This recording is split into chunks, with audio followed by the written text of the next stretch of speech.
Today's review is for Three Below, the second installment of the Tales of Arcadia trilogy, a shared Netflix cartoon universe created by Guillermo del Toro, with the very first show being Troll Hunters, of course.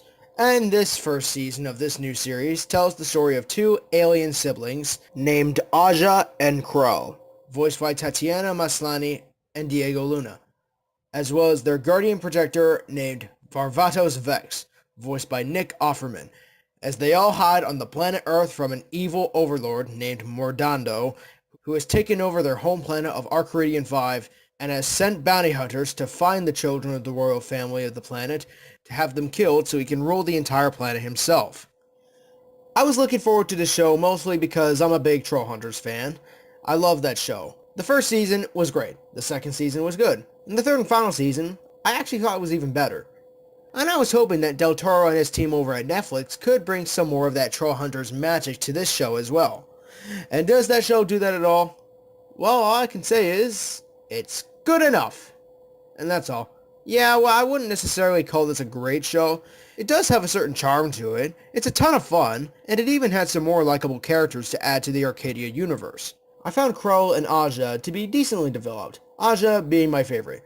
She had some funny moments whenever she was exploring Earth's customs, and she was a joyful character who had a good heart. Though as the season went on, she definitely became a much more cunning warrior. She was awesome in both ways. I liked her the most out of the two. Krull was good too. He cared about his sister a lot, and he even provided some funny humor for the season. He was also great at messing around with tech and fighting alongside his sister. You really buy into the relationship of these two as brother and sister. They have some good banter together, and I even felt for them both whenever it seemed like hope was lost for them. I thought the villains were alright too, the only real exception being Mordando himself, mostly because, well, he didn't really do much. He mostly just talked about how he's going to kill the children of the king and queen of the planet, and how he wants these bounty hunters he's sending to kill them so badly. That's pretty much all he ever does. I do hope we get to see him do some actual fighting and killing in the second season, as the ending of the final episode did set up that he will be going to Earth in the second season. And I hope that when he does, we actually get to see him doing stuff. But besides that, I enjoyed all the other villains, particularly these trio of villains named the Zeron Brotherhood. They were these cool as hell bounty hunters hired by Mordando to hunt and kill the royals, and I actually did find these guys to be pretty awesome. They were, in a few ways, kind of like predators. They're excellent hunters, they're really ugly, and they had some awesome weapons.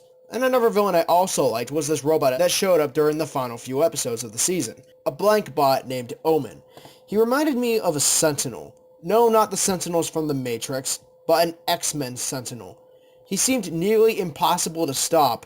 He had awesome built-in weapons, all of which, by the way, reminded me very much of Pacific Rim. I see what you did there, Guillermo. And was good at taking down his enemies.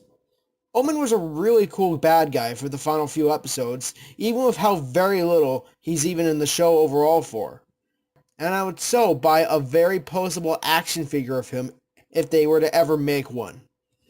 Although I'd be lying if I told you that Varvatos Vex was not my favorite character in this entire show overall.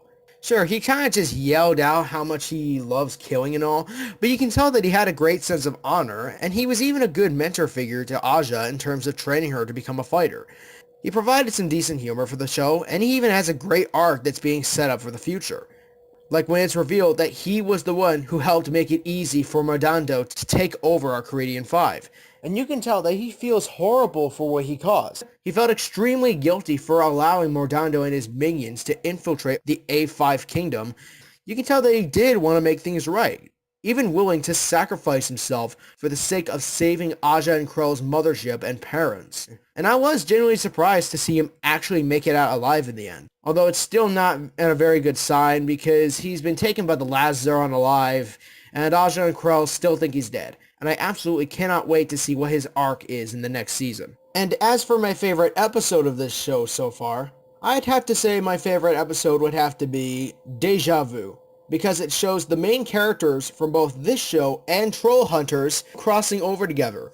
and it shows off some really funny and endearing interactions between these characters. At first, I thought this wasn't really going to make much sense because, well, remember, we actually did already meet Aja and Krell in that one episode of the final season of Troll Hunters called In Good Hands. And the way they met the characters in that episode is not like in this one. Heck, Vex and Lug weren't even in that episode at all. But it did finally make much more sense when they decided at the end of the episode to just use that time resetting thingy to just have it so almost nothing in the episode actually happened.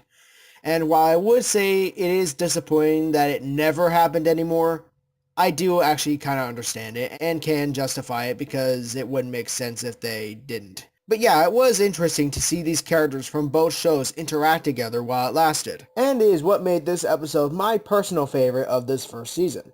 Pretty much my only real issues have to do with the two blank bots they have posed as their parents. I'm gonna be honest, I was not a fan of these two. In fact, they were actually pretty annoying. And I don't really exactly look forward to seeing these two make a comeback, like at all. But overall, I really did like Three Below. I thought it was a good follow-up to Troll Hunters, and I hope that the next season, as well as the next series coming next year, Wizards, delivers pretty good as well. I'm going to give the first season of Three Below an 8 out of 10. Oh, and by the way, who would you consider your favorite character? Again, for me, it's Varvatos Vex. But who would be your favorite? Let me know. Well, I hope you guys enjoyed this review. I'll see you next time, and peace out.